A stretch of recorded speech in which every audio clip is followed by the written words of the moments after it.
Escaping Warlocks cost Reece a Trinity memory. Ash warned of a ritual. Vincent was captured. A letter hinted at time manipulation.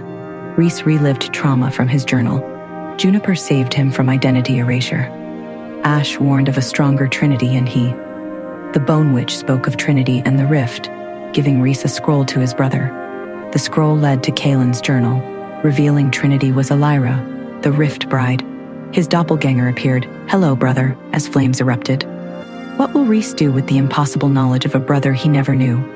Can he trust this wild, scarred doppelganger who shares his face? And what terrifying secrets lie hidden within the heart of the Inferno, waiting to be revealed? Reece wandered through the strange town he had stumbled into, Echo Ridge. The name sounded oddly familiar, but he couldn't place it.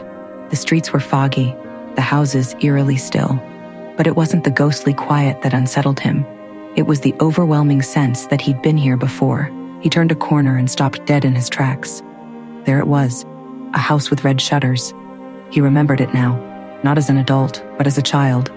A place he'd come to in dreams, a place that didn't exist on any map. His mother had whispered about it once in her sleep. "That's where they took him," she had said, but Reece had never asked who they were. Inside the house, time warped. The walls were covered in faded children's drawings, all signed with a single name, Kaelin. The air was thick with memory magic. Reece stumbled as a sharp pain lanced through his head. A voice echoed in his mind. "You weren't supposed to remember." Suddenly, Reece was no longer in the hallway. He was 8 years old, standing outside that very same house. Snow drifted softly around him. He was barefoot, shivering, calling out for someone. "Kaelin, Kaelin, come out!" A small face appeared in the upstairs window, a boy with silver eyes, pale skin, and a sad smile. He pressed a hand to the glass, and then vanished. Reece's childhood memories unraveled like a loose thread. There had been a boy, a brother, but everyone had told him he was imagining things. A sharp voice cut through the haze. "He was real, Reece, and they erased him." Reece turned to find a woman in a long gray cloak. Her face was familiar in the way dreams are, half forgotten and deeply unsettling. "They erased Kaelin, and you were next, but your wolf protected your memories. Who are you?" "A memory you buried," she said softly. "Your old caretaker, the one who tried to warn you." Reece awoke inside the Echo Ridge house again, this time as himself. He couldn't tell if hours or days had passed.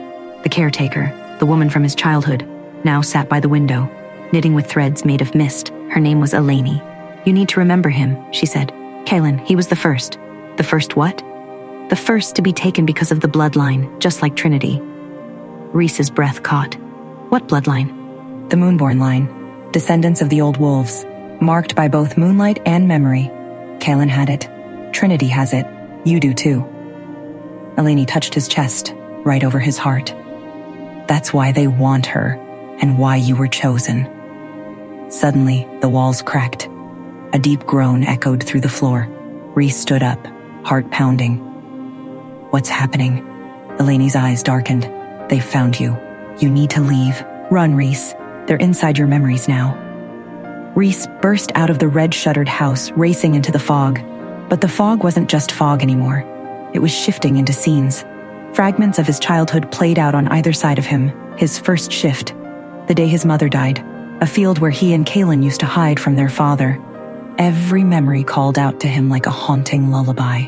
He tripped and fell, scraping his palms on a gravel path. When he looked up, he saw something shining in the dirt, a small glass compass. He picked it up. It spun wildly, then pointed north. From the fog, a voice called, "It leads to what was lost." He turned and saw a younger version of himself standing in the mist. "Where are you taking me?" The boy didn't answer, only turned and began to run. Reece followed the boy across a field until they reached a gnarled old tree, its roots like claws gripping the earth. Without hesitation, the boy crawled beneath it, disappearing into a dark hole. Reece followed, heart hammering. He emerged into a cold earthen chamber lit by blue flame torches. Symbols covered the walls, old alpha sigils mixed with warlock glyphs. At the center was a stone pedestal. On it, a single item, a photograph. Reece picked it up, hands trembling. It was of him and Callan, maybe 6 and 4 years old. But standing behind them, arms on their shoulders, was a face he never thought he'd see. Caleb. "You were always part of this, Reece," a voice said behind him. He turned. Caleb stood there, calm, smiling. "Welcome home." What was this home? Was it a prison, a place of dark rituals? And what role had Caleb played in Kaylin's disappearance? More importantly, could Reece trust the memories that had been so carefully guarded? Or were they now tainted by the very forces that had tried to erase them? Hey, I am Trinity. Want to know what happens next? Then click the link in the description below and download the Pocket FM app and listen to the exciting episodes of Chosen by Fate, Rejected by the Alpha.